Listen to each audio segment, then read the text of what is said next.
Chapter 4. Part 1. Driving back to campus is silent. Chris rolls the windows down, bringing in the cool breeze throughout the car. The breeze feels good on my hot skin.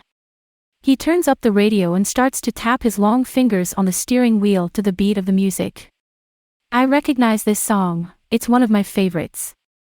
I believe it's called Dancing with a Stranger. I start to softly hum along to the song. Chris becomes aware that I'm humming, which makes him start to sing.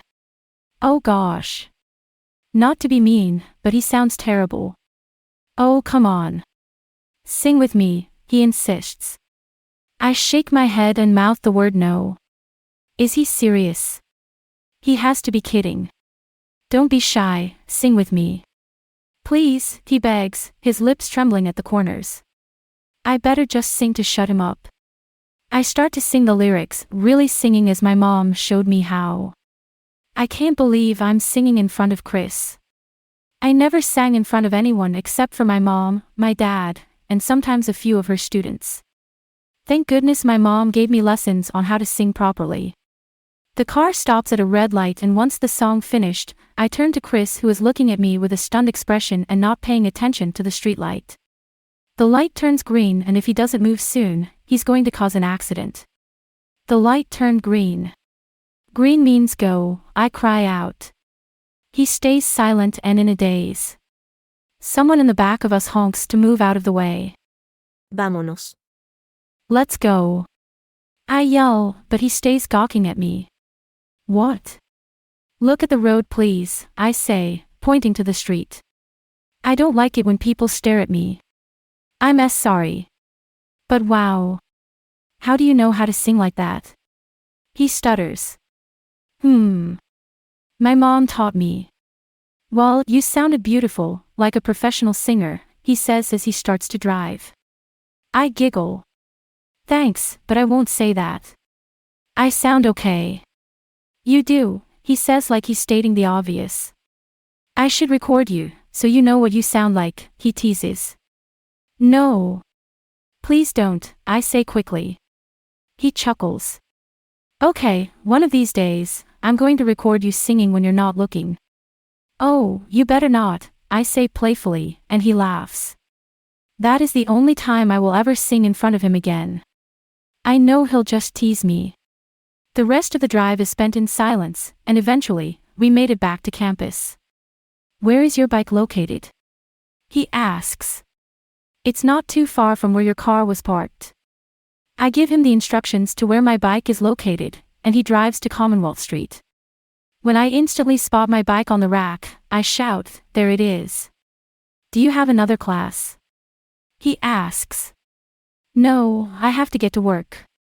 I'm glad that I don't have any more classes for today, but I have to spend the rest of the day at work with obnoxious customers. At least I get to see Camille. He parks his car on the sidewalk for me to get out. Thanks for breakfast/lunch, I giggle and grab my bag.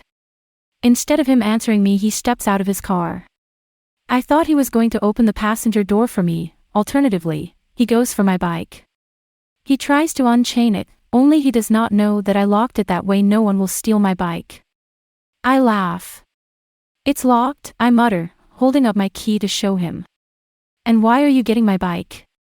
I'm going to take you to work. What? Thanks, but you do not have to. This is very nice of him, however, he does not need to do that for me. How would my bike even fit in his car? Yes, I do. Now give me your key, he says with authority as he holds his hand for me to place it in his palm. I get out of his car. But, I do not want my bike to ruin your car, I anxiously say. He sighs. It won't. I'll be careful. Now give me your key, please, or do I have to take it from you? You don't even know where I work, I frankly say. He rolls his eyes. You could just tell me where you work. Before I can respond to his answer, he comes and snatches the key from my hand. I gasp and walk toward him to retrieve my key back, but he stops me and points to his vehicle. Go back to the car, he demands. I don't listen and stay where I am. He puts the key in the lock, and I hear it click. When he unchains my bike, he picks it up and carries it to his car. Astonishingly, he places it in the back without any effort. Damn, he's strong to be carrying something like that. My bike is very heavy. Get in the car or you will have no way to get to work, he demands with a smirk. Is he enjoying this? Actually, I know that he's enjoying this. Does he do this to all women or just me? He can be so annoying, and I only got to know him this morning, and he's been getting on my nerves ever since he talked to me. Feeling very frustrated, I decided to get in the car. After all, he's given me no choice. So, where do you work? He asks as he drives out of the parking lot. I work at Super Movies. He interrupts and glances at me. Oh, I know where that is. They sell movies there, right? Arg. I'm going to literally slap him if he keeps interrupting me. He takes I-93. This is going to be way faster. He's going to get there early, which is a good thing, that way I'm early enough to change into my work clothes. My boss likes it when I get there early, except occasionally I have arrived late before. Thankfully Camille's dad owns the store, so she saves my butt. Yes, along with other things like books and music, I state.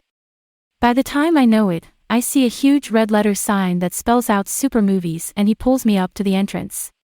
Thank you for the ride. I snatch my bag and step out of the car. I'm going to grab my bike when I see him stretch his long arm out and grab hold of the door handle and close it. I hear a click. I try to pull the door open, and sure enough, it's locked. What the hell? What is he doing? Unlock the door, Chris, so I can get my bike. Please, I say, harshly through the passenger window. He rolls down the window slightly and says, No, I'll be picking you up. What time do you get off of work? Chris, you have done enough for me, just open. I began to say, but he quickly cuts me off. I have not done shit. All I did was take you to breakfast/lunch as you call it and took you to work, he bickers. You're helping me not to fail this class, it's the least I can do. I seem to recall that we shook on the agreement we already made. Remember? I think back to when I made a deal with him to take me to Dylan's Diesel and Auto Repair, as well as him taking me on his boat. Yes, but I like to do more, and besides I am a nice guy, he sighs. Can you stop fighting with me? I let out a long breath and nodded. Fine. Can you stop interrupting me? Okay. Okay, I repeat his word. I have to get to work now. Since you locked my bike in your car, pick me up at 7. I look back and forth between him and my bike. He chuckles. Okie doke, see you at 7. Wait. I grasp. What are you going to do for 6 hours? Why am I asking this? It's none of my business. He'll think I'm being nosy or even obsessive. Oh no. I'm an idiot. I'm going to hang out with my friends for a while, he says as he gives me a puzzled look before he opens his mouth. Why do you ask? Shit. I knew that he was going to pester on about this. I don't know, I shrug. It's the truth, I don't know why I asked him that question. I guess I was curious to know where he would be or being nosy, my subconscious tells me. Oh, is all he can say for a short time, and then adds, I'll pick you up at 7. Okay, see you then, and thanks again. No need to thank me. I like to be your taxi driver, he says, and I frown. I don't want to take advantage of him. But it's not taking advantage if he asks to do this, right? Fuck, I didn't mean it like that. It was a joke, not a very good joke, huh, he laughs, but it sounds fake.